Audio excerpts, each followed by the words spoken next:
time presented in Singapore System Conference and based on research done by Rutkowska research. This presentation consists of two parts. Part one is how to load unsigned code into Vista. Can you turn up the volume?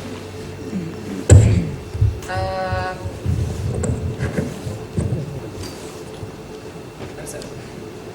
Because when I turn my head.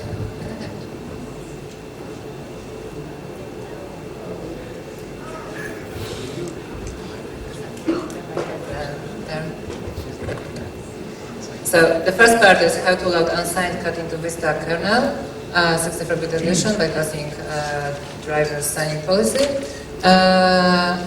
It applies also to RC1 version.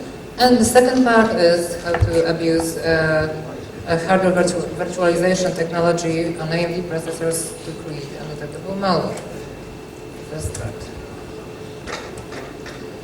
So, in January this year, Microsoft announced that all drivers in Vista, all kernel drivers in Vista will have to be signed, digitally signed, and even an administrator would not be able to load unsigned kernel drivers.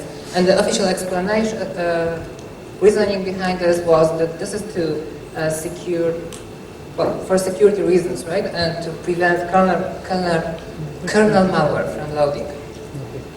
This mechanism can be deactivated for testing purposes, for development, only using those 3 ways, and actually in RC1 only using those 2 ways, by attaching kernel debugger, pressing F8 during boot time, or using BCD edit.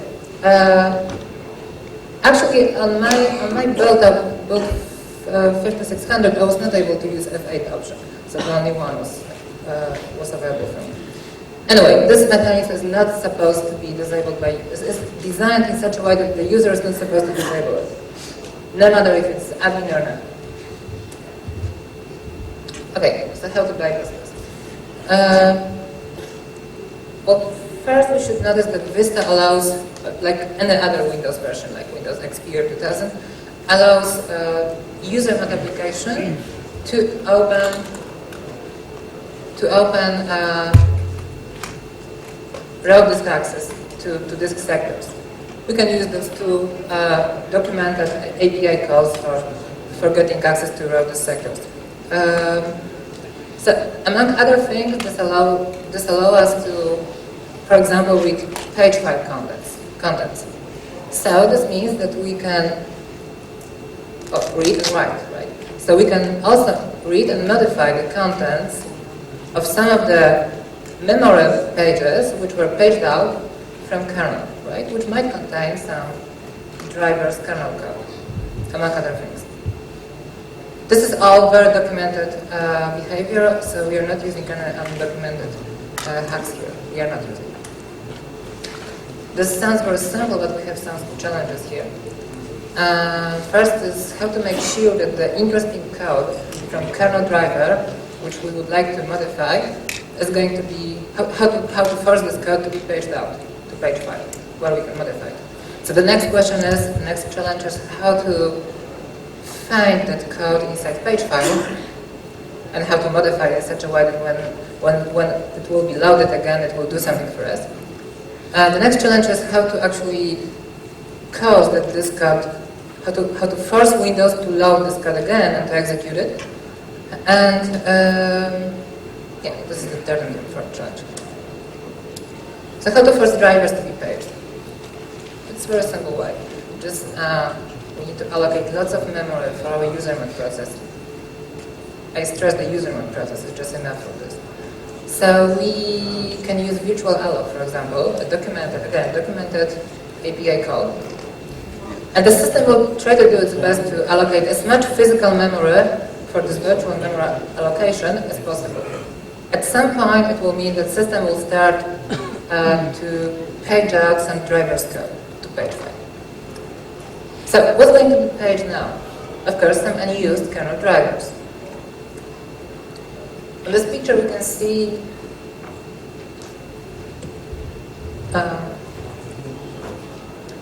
the red line is the amount of available physical memory in the machine. On this test machine, it was, as you can see, about 1 gigabyte of physical memory. The green line is the amount of resident kernel drivers memory. Those two lines, those two charts have different scale because this is 4 megabytes only, and this is 1 gigabyte. So these are different scales. So what we are doing here is that we allocate memory first.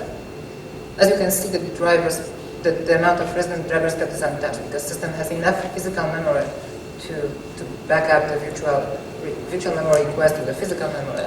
So we just get the amount of physical memory, cut it down. So we call another virtual alloc here. We allocate again, well, not we, but system. System tries to allocate again some physical memory for our user and application, but this time there's not enough memory to fulfill our requirements. The system starts to page out some unused drivers code, kernel drivers code, because this green line is only for kernel code,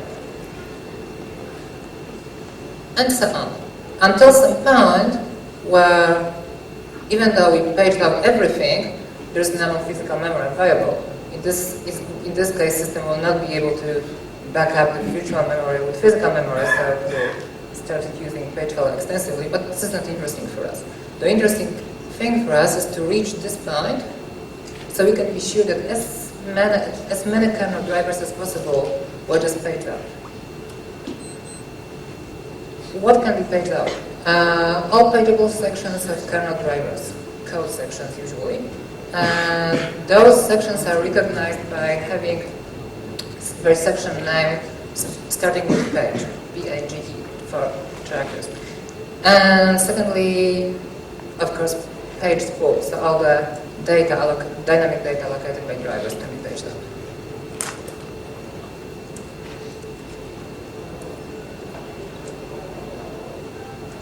So the second challenge was okay, having paged our code into page file, we now need to find it and modify it in some way. So this is actually a very easy way, because if we choose some specific driver we want to override, we just focus on some code. We just focus on some code we would like to override. We just do a pattern search inside page file. So all we need to do is actually we need to parse NTFS information because we're accessing crowded sectors on disk.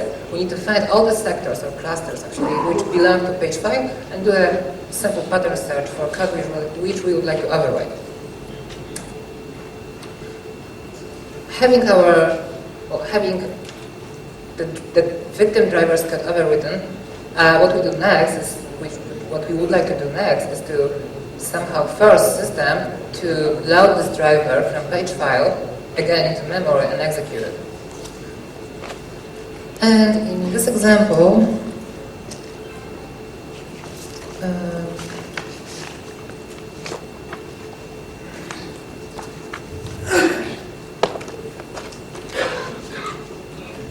I didn't mention that in the attack which I will be showing you in a moment, I will be using null.sys driver, which is a very nice example because it has actually one of its code section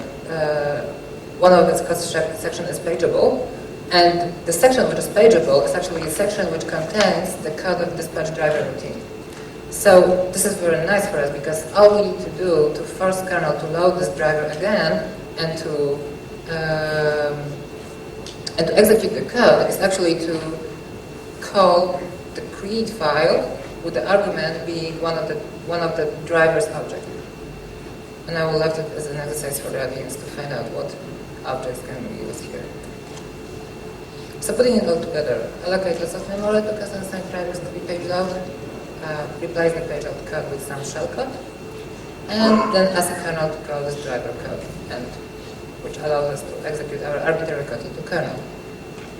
And this attack was implemented as a one-click tool, so I implemented some kind of heuristic for calculating how many times I need to allocate memory, how much memory I need to allocate, so that all the interesting drivers are paged out. Yes, so this works pretty well, very reliable. And the demo is, and the shellcode which I'm using here is the shellcode which simply disables, clears the boolean of global variable in kernel, which says whether the kernel protection is enabled or not. So it is kernel protection enabled, and I set it to false, right? Of course, we can use different shellcode. For example, we can upload our arbitrary .sys driver to kernel space, not using a standard API like SCM API, but just using xallocate pool executed by our shellcode and doing the relocation ourselves. Okay, so the demo.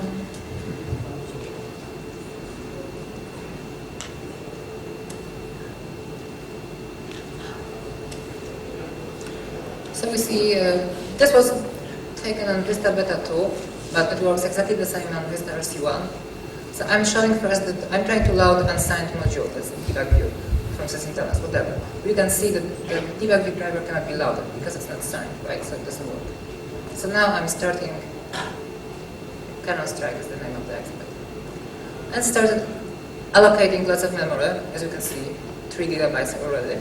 This machine has 4 gigabytes of memory. It allocated, now it parses NTFS information and searches for the bytes which I'm going to replace. It's just over 23 bytes, it's the size of my shellcode. Actually, the shellcode was written by Edgar Barbosa, who is a member of Casting Advanced Malware Labs team. Casting Advanced Malware Labs team. And now we can see that debug view can be loaded and works. And that's all. So we just seen that we bypass kernel protection. Possible solutions. Solution number 1. The first thing which comes to mind is forbid roadless access for user-made applications. But this would break lots of programs, like disk editors, some deleters, some antivirus programs, probably some databases maybe. Also, it would still be possible to access roadless sectors from kernel mode. So I bet that lots of application vendors would provide, like for example, somebody who would like to write a disk editor would provide their application with their custom driver, signed of course, because it would be legal driver, which would provide routes access for this specific application. But that means that all we would have to do would be just to reverse engineer the interface and just bundle this driver with our malware and use it like we used the API before. So this is not a good solution. Solution number 2, encrypt page files. Well, this indeed would prevent the attack because even though we would be able to force the interesting kernel drivers into page file, even though you would be able to access this page file, we would not be able to find those bytes in page file and to replace them with anything meaningful. Of course, the cost of such a solution is that it's the performance, right? Because we need to do the encryption and decryption every time we page out and page in the pages from the memory to disk and vice versa. I don't know what's the performance impact of this. Solution number 3, the one which I like the most, is just to disable kernel memory paging.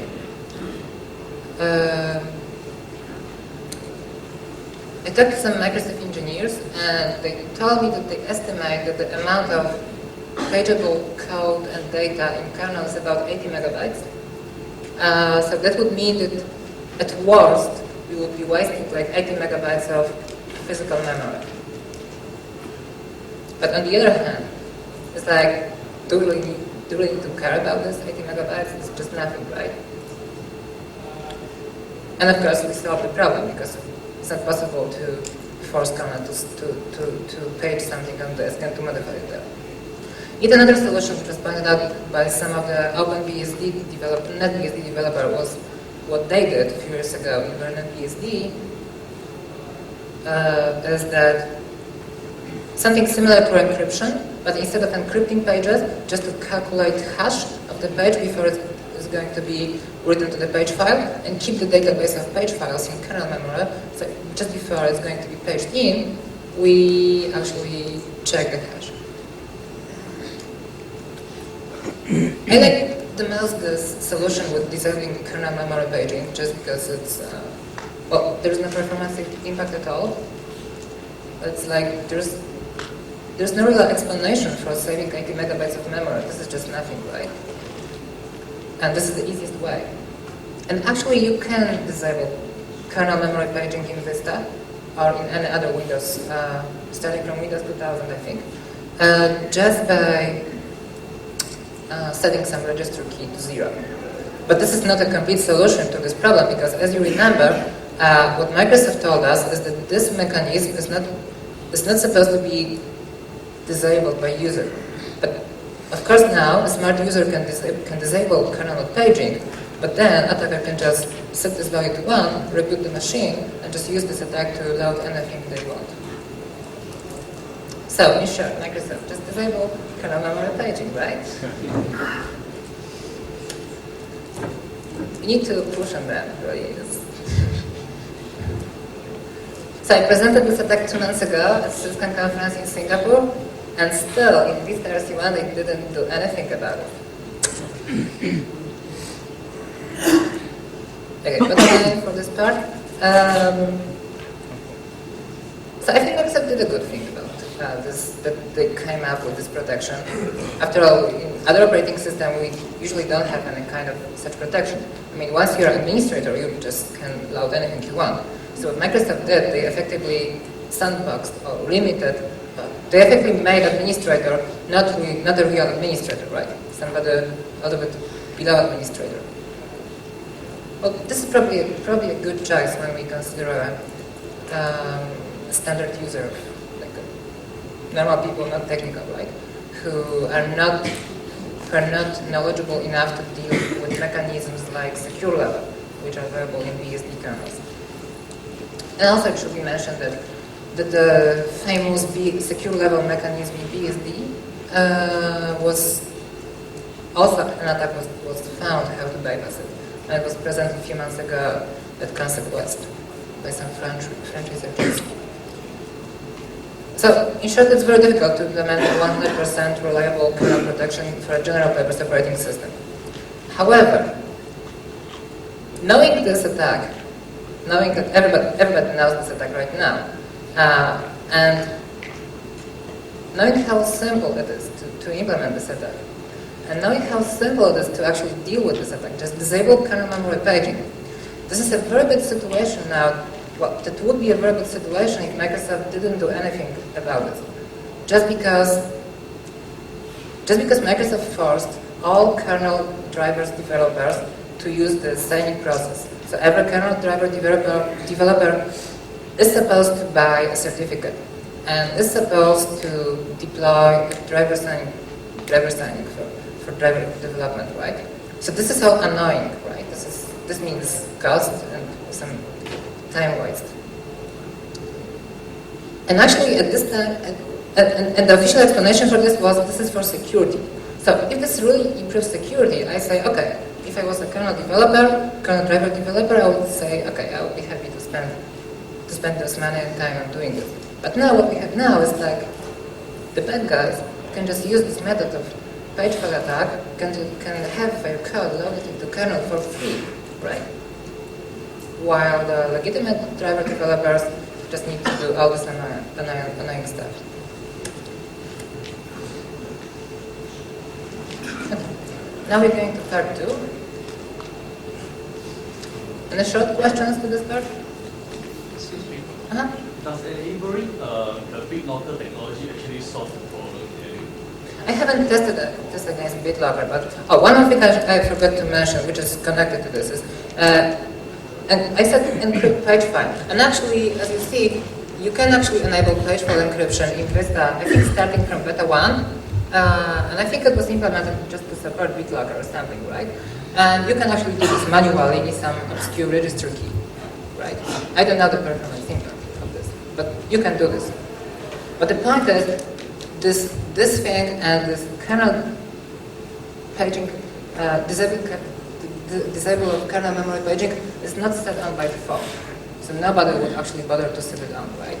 And still, you can just set it off and reboot the machine and have again vulnerable.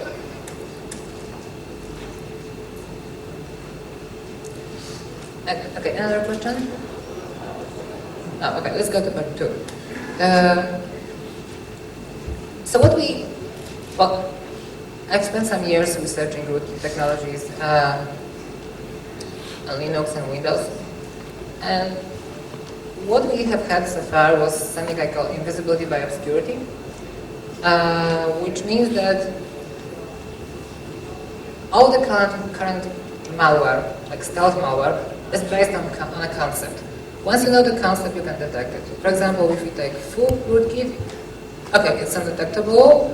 It was undetectable, but then Jamie gave his presentation about how it works, and then everybody started working hidden process detectors, right? Because they knew how it works, so they knew what to check to actually find out whether some processes are unlinked or not. And this applies to all the other malware that I'm aware of. Once you know what the malware what the specific malware actually hooks in the kernel, you can just look there and find out whether this is hooked or not. This is sometimes more or less simple in practice, but from theory it's always detectable. Sometimes it's difficult just because sometimes we are not allowed, we can't reliably read some kernel memory. And by the way, disabling kernel memory paging would solve another problem of writing rootkit detectors which would audit kernel memory integrity. Because when I presented like at the beginning of this year at Black Hat Federal, I stressed that there was a big problem of that we have a problem of reading some kernel memory because of some very weird trace conditions.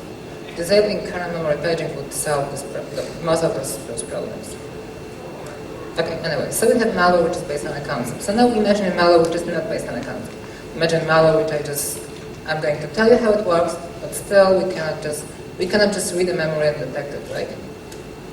So the idea behind Bluebeam is to exploit AMD 64 SVM technology, which stands for Secure Virtual Machine, to provide a very thin hypervisor to control the operating system, but first, to take the running operating system, create a virtual machine, and move this running operating system on the fly into this virtual machine, so that the operating system doesn't even notice that it was just moved into the virtual machine. And we're becoming the hypervisor, and we are controlling the guest device. SVM technology has been introduced 3 months ago. Anyway, on May 23rd was the release of the AM2 processors. So all the AMD processors which are based on socket AM2 do support SVM technology. All others do not.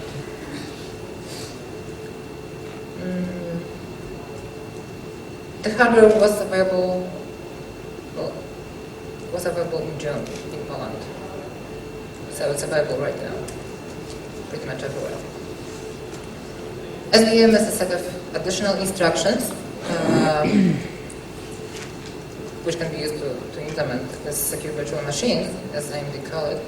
And actually there's EFER register in processor, and there is a bit 12 in this register, and when we set it to 1, we are actually enabling SVM mode. This is actually very important because later I will tell you that every hypervisor-based malware needs to intercept instructions which read this EFER register, because in other way it will be trivially detectable. And that has some implications, which I'll tell you later. You can find a good reference about SVM in AMD APM Volume 2. Okay, how SVM works. So we have Well, the heart of the SVM is VM run instruction. It's just an instruction like nop or whatever. This instruction takes as an argument address of something which is called VMCB. This is a virtual machine control block. So virtual machine control block contains, well, it consists of two parts. One part is the state of the guest, so it has the contents of some of the important registers, like RIP, RSP. These are the 64-bit versions of EIP and ESP registers. Some segment registers, R flags, etc. The first part. And the second part of VMCB block is the control block, which actually says, which tells us about, well, not us, it tells the processor what events in the guest should be intercepted. So for example, we can say, we want to intercept all occurrences of page fault exception. Or we would like to intercept all occurrences of, we would like to intercept every time when the guest tries to read the IDTR register. There are about like 20 or 30 different events which we can intercept. So how it works? Can I get a laser pointer?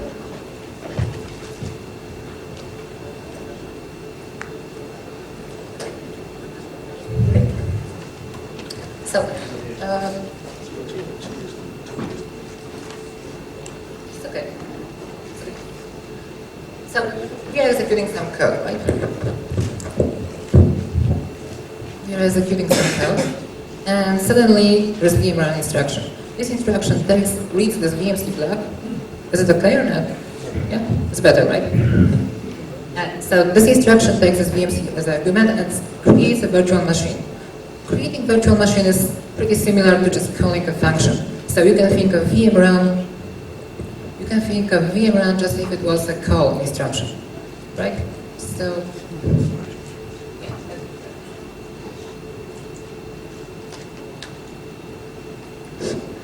So we can think about VMrun just if it was a call instruction. So executing VMrun meaning starting to execute guest. The guest starts to execute and executes natively. It means that there is no emulation, it just executes with native speed on the processor. Until some event which we set in VMCB occurred. So let's say the page fault occurred here, right? So instead of calling page fault handler in the guest, we are just going back to the next instruction just after the VM run. So just like if it was a call instruction. So this red thing is called hypervisor because it hypervises this guest, right? And this is called guest.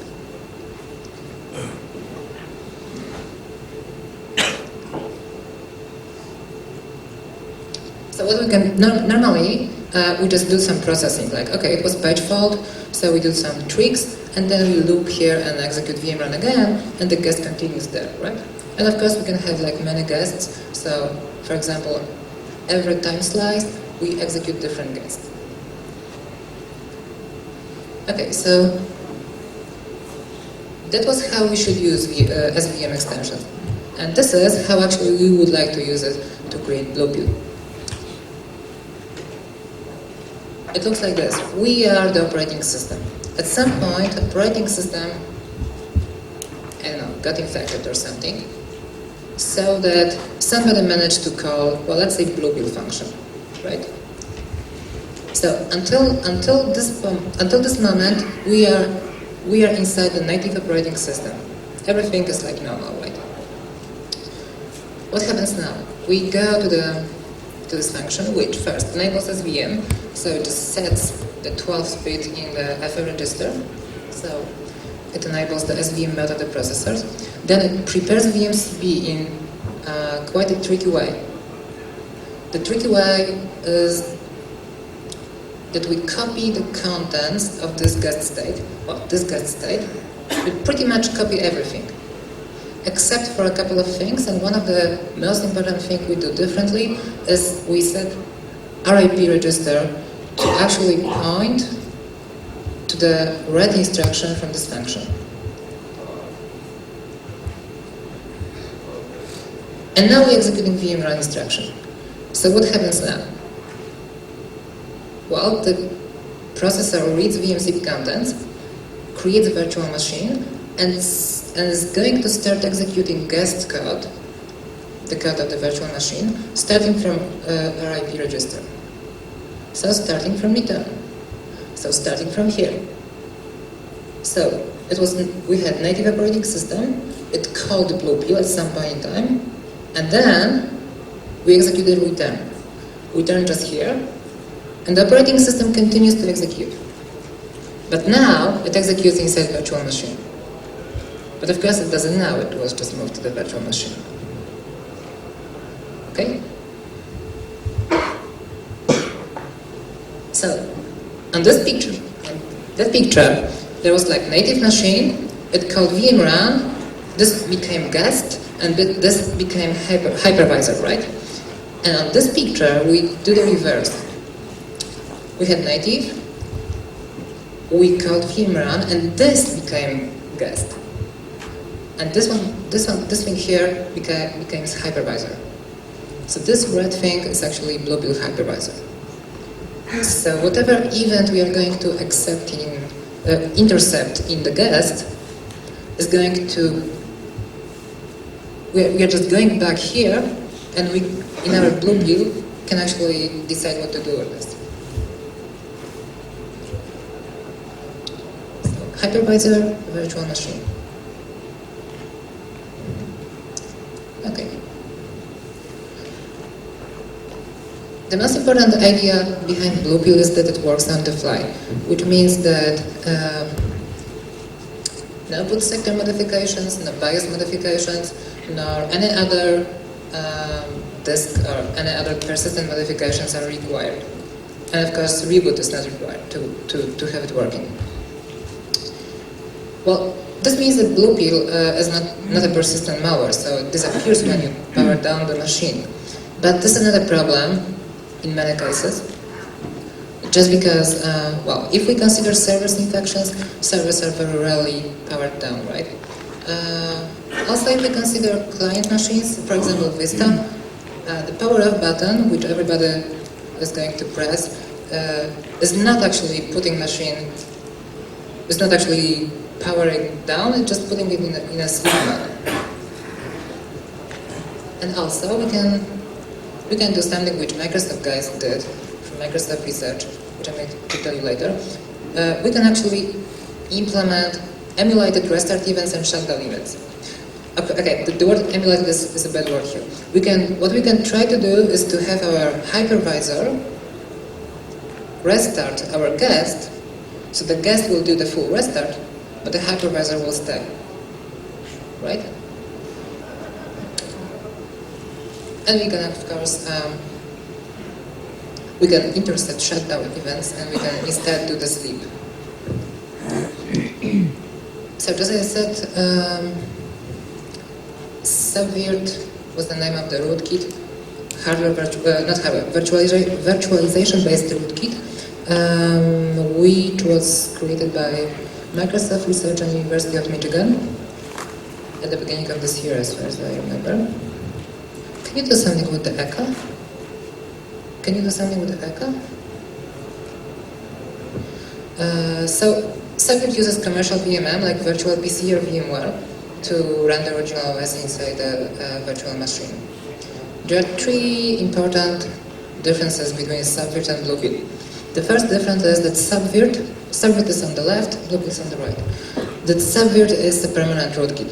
Subvert has to be permanent rootkit because Subvert has to reboot the machine and has to take control just before the original operating system to be able to run the commercial VMM to host the guest OS. Bluepill, on the other hand, is not a persistent malware. So, as I just said, it works on the fly. No reboot is necessary, no modifications in BIOS or boot sectors are necessary either. The second difference. Subvert was designed as a rootkit for classic x86 systems, which means that it cannot provide full virtualization. x86 systems just are not supposed to provide full virtualization just because, for example, there are some instructions which are sensitive but not privileged. And the famous instruction is, for example, SID, which can be used to obtain the value of IDTR register, which is where the IDT table is. And this instruction can be executed from user mode, which means that VMM cannot control it. Bluepill, on the other hand, is using AMD's VM technology, which is supposed to provide full virtualization. So, treat like Rutkowska, which works against Subvert, just because of this problem with x86 architecture, doesn't apply to Bluepill. Rutkowska was a little program I wrote a few years ago to detect virtual machines. And the last one, Subvert is based on a commercial VMM, which always create lots of virtual hardware. Like we have virtual network cards, we have virtual graphic cards, virtual disk, virtual everything. So instead of having like real text something, we see VMware network card or whatever, which of course easily betrays that something is wrong. And Bluepill does not emulate any hardware. Bluepill does not intercept any hardware calls. So when the machine is Bluepilled, everything just uses native hardware.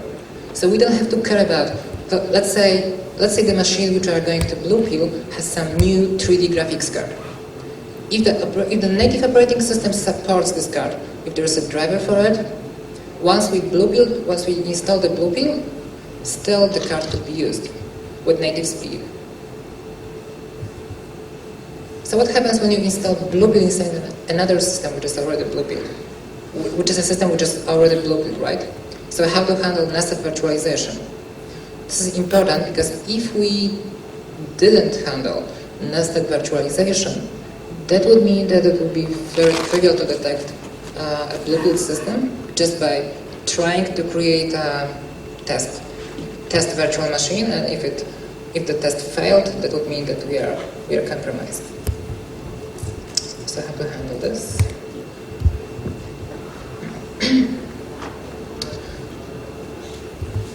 Okay, so this is hypervisor. So this is Bluepill. This is the machine which was just Bluepilled, right? So it used to be native operating system. Now it's a system which is Bluepilled. So of course this machine works because somebody called vmrun sometime in the future. So it works. So let's say this machine is trying to create a test virtual machine, or just another virtual machine. So it calls vmrun. This is the only way to create a virtual machine. vmrun needs to take some vmcp. So let's say, this machine prepared vmcp2 because vmcp1 is used to run the vm1. So it uses this vmcp2 for the vmrun instruction.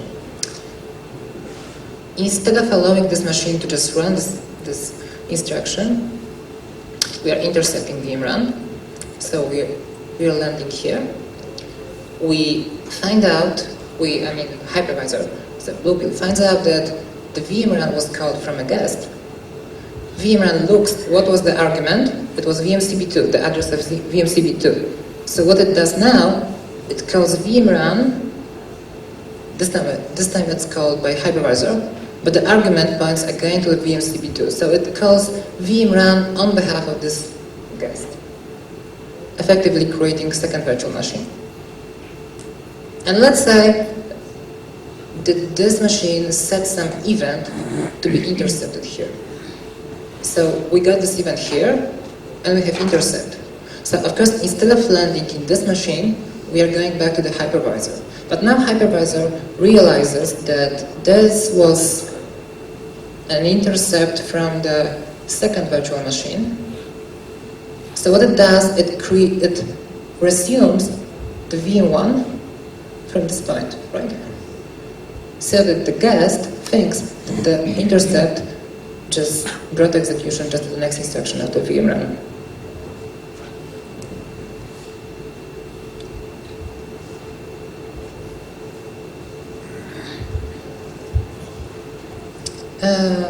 I'm not sure if I'm going to do the demo now. Or... Yeah, I think I am. Okay, let's see the demo. Let's see the demo now, and then we will talk about timing analysis and other ways how to approach detection.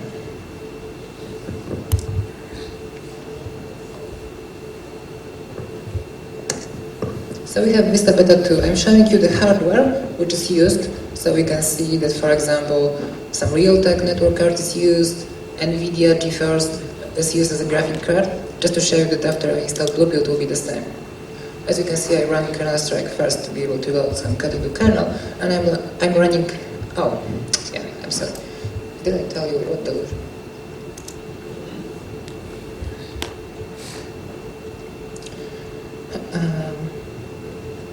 Okay, the demo will be later. I'm sorry. I thought it was going to be here. So just before I show you the demo, I will discuss the timing analysis, and then I'm going to show you. Then I tell you what is delusion. This is an exemplary application of Bluepill, and then I'm going to show you the demo. So we have these nested virtual machines. Now, well, as you can see even on this picture, what's the problem with virtualization is that the time needed to service a given intercept, well, is longer than it normally takes to, for example, service page fault. So we can assume that some of the instructions are always intercepted. One example is read MSR instruction, which is used to, for example, read the value of FL register. So you remember that FL register has this 12th bit, which when set to 1, signalizes that the processor works in SVM mode. So we need to intercept this instruction, because if we didn't, then it will be trivial to detect it. Just to look at this bit, right? So we can assume that read MSR is always intercepted. So what we can do is try to do the timing analysis of this instruction. Because not surprisingly, the time needed to execute the read MSR instruction will be longer than usually. And usually it is, I did the measurement, it usually takes about 90 cycles, so 90 processor cycles, when instruction is not intercepted. When the instruction is intercepted, it takes about 2,000 cycles. So it's about 20 to 1 on the first generation of the hardware. And of course we accept that the next generation will be like probably 10 to 1 or something. But not important. The difference is significant. So what we can do as a detector is to execute a few millions of such instructions, and just to try to measure the difference using even a low resolution flow. But there are problems. When we would like to actually do the timing analysis, it's very convenient to use read TSC instructions, which returns the timestamp counter, so the number of cycles from the time when the machine was powered up.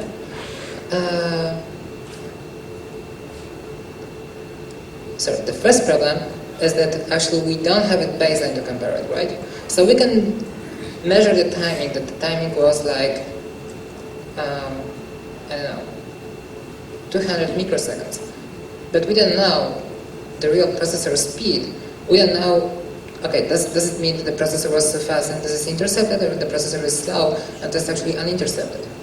But even if we had the baseline, still we would like to use this read TSC instruction to do the timing, because it's the most convenient way of doing the timing on such a microseconds level. But VMCB offers a nice way to actually cheat about time, which is returned by read TSC. As you can see on this picture, we have hypervisor, which calls vmrun, and we have, well, the guest executing here, and let's say there's intercepted even here. So example, it's read MSR. So now we're going back to the hypervisor, it executes some code and like cheating about the FR bit, and goes down to executing virtual machine. So we have extra time spent on executing hypervisor code. But what we can do is we can, before executing VM run instruction, which resumes the guest, we can set TSC offset in VMCP control block to -tx, which effectively will subtract the timestamp counter used by guest, and the guest will just see this as if this was not existing. Right? And of course, we can use, as I said, we can circumvent this problem by using low-resolution timer. Just need to execute instructions like reader master a few millions of times. But again, what kind of clock we would like to use for the measurement? Can we use like real-time clock? No, we can't, because it can be easily intercepted. Again, we can intercept in-out instructions pretty easily. So the best way of using clock is just using the external watch, right? Because we can be sure it's not intercepted. So the scenario would be display a user to display a dialog box to the user saying, "Dear user, I'm going to run a test now. So if the test will take like 10 seconds, your machine is okay. If it will take like 2 minutes, then it's compromised." But it's not really a convenient method, as you can imagine. Like doing this in a corporate network which has like 1,000 computers, right? And doing this every day or every hour because we need to constantly monitor our computers against compromisation, right?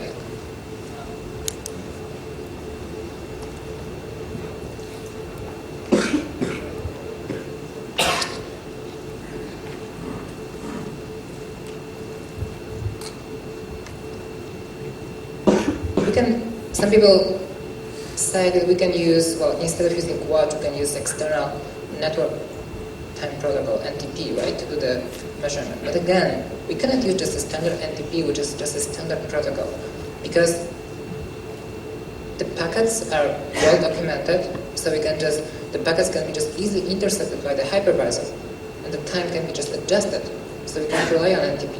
So what we really need is some custom version of NTP or NTP over some VPN, right? So that would mean we need to set up infrastructure in our company, like for example to support encrypted NTP. So Blueprint is just a way of silently moving the running OS into virtual machine on the fly, nothing more. How can we use this technology? It's just up to our imagination. On the next slide, on this slide we see an exemplary backdoor, which I'm going to show you on the demo in a few moments. This is somehow similar to the deep door, a backdoor which I presented at Black Hat Federal half a year ago. It uses debug registers to intercept those two events in Andes. And Bluebill takes care of intercepting debug exception, so we don't have to hook IDT1 or something, and protecting debug registers so the guests see the virtualized version of the registers. And the illusion comes with some TCP/IP stack. This is the scenario. We have a computer which is compromised, so the Bluebill is installed and the illusion is installed. We have an attacker which connects to the Bluebill. And Bluebill, just like Deep Door, works by just intercepting every incoming packets, checking if they contain some magic, and if they contain some magic value, for example, the magic source port or whatever, the connection is redirected to delusions on TCP/IP stack. Yeah, that's pretty much how it works. And here's a debugging machine showed but on the demo I'm using the same machine for debugging and sending the packets. It's a different machine because it's a serial connection needed to actually debug a hypervisor rootkit. Okay, so the demo.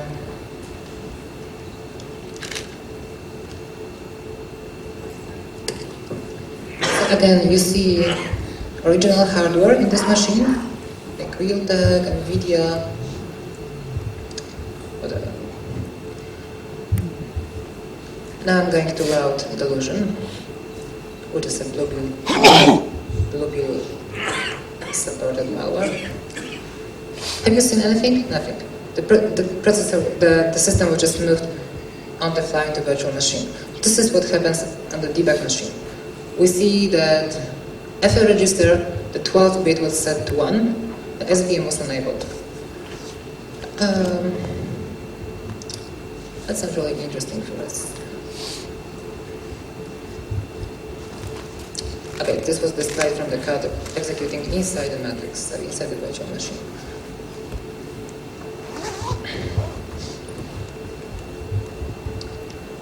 Now I'm going to update the hardware list,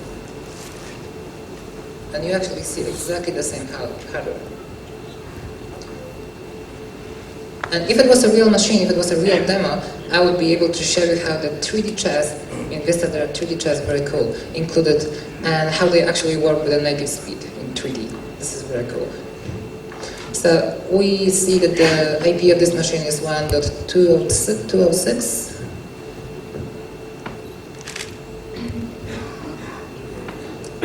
So we'll just try to connect to this machine just to see if it works or not. This machine is 1.10. It's not really important, but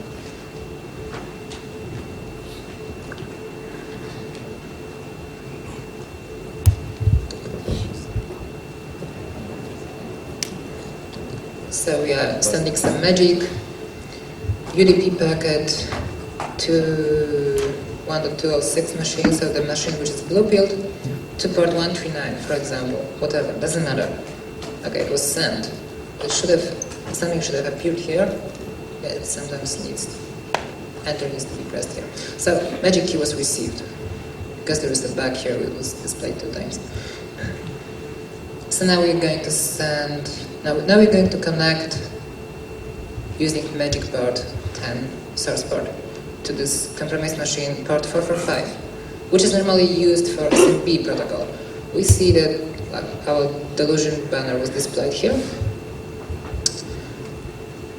But at the same time, of course, we can check that SMP protocol works. So the file sharing with the machine 1.206 should work as well. As you can see, it works.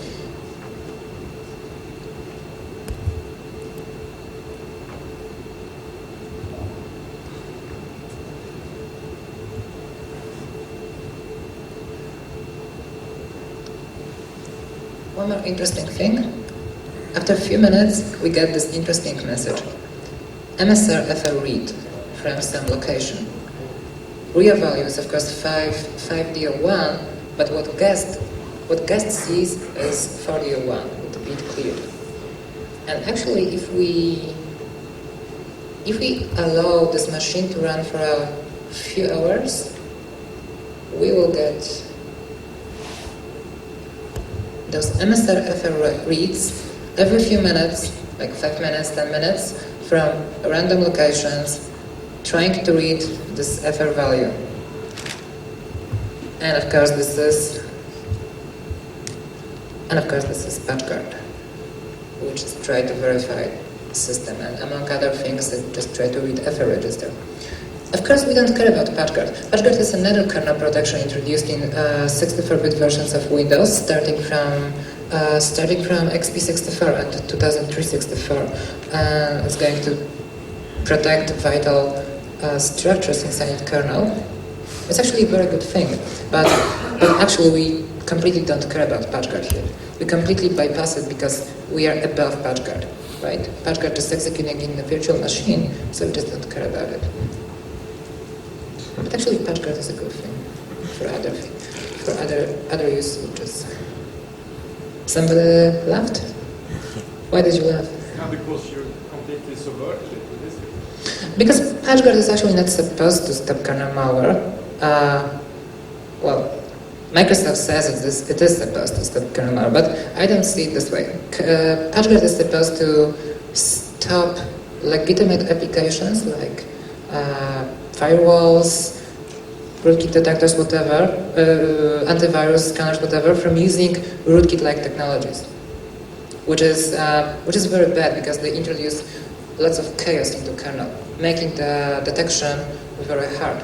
For example, I spent many years writing different rootkit detectors on Windows, and one of the biggest problems I had was how to distinguish between modification which was introduced by, I don't know, personal firewall and some popular rootkit, because it was exactly the same technique. I don't know. Enough flattery from Microsoft. Global detection. Besides timing analysis,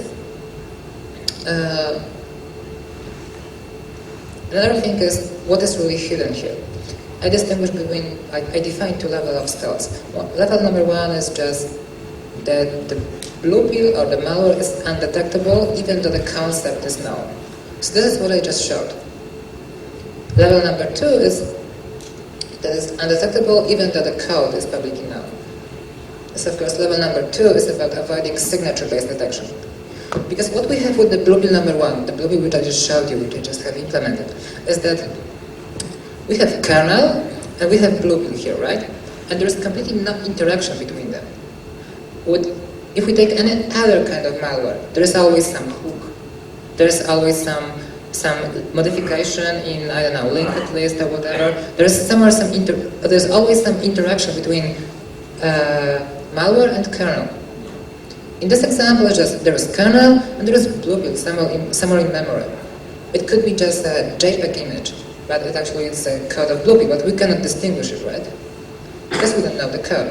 If we knew the code, we can just do the pattern search in memory to find a blue pill. So that's why I introduced level number two, which is not implemented yet, and I'm not going to implement it until AMD is going to implement something which is called nested pages, which is another hardware mechanism, like a second generation of SVM, which will allow for easy implementation of memory cheating. Not cheating, but memory virtualization. But in my opinion, blue pill level 1 is everything we need for a targeted attack, right? I just hate signature-based detection. It's just so wrong, right? So I don't care about avoiding this, right? Okay.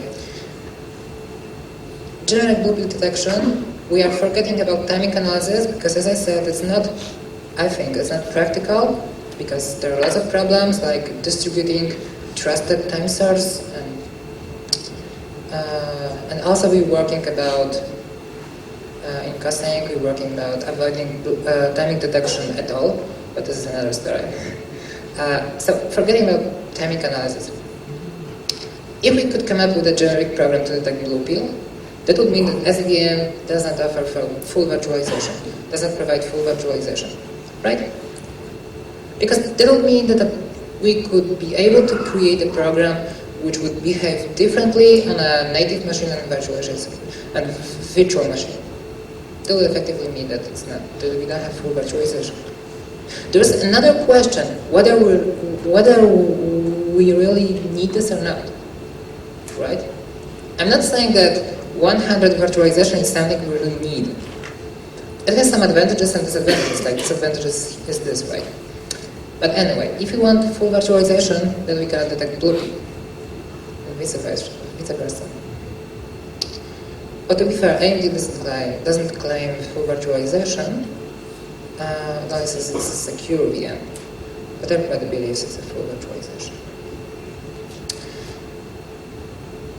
Yeah, we researched some theoretical attacks against blue pill level 1, some generic attacks, which would allow for detection, not timing-based. But we believe that all they would be able to provide would be just to crash the machine if it's blocked, right? So the detector would be like displaying a message to the user. Dear user, I'm going to run a test. If your machine crashes, that means that it was compromised.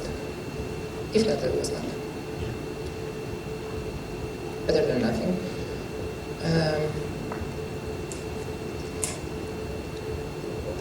At Black Hat Vegas, I've seen another presentation by Dina Daizavi about how to implement something very similar to Bluepill, but on macOS using Intel VT processor, Intel VT technology, using Intel Core Duo processor.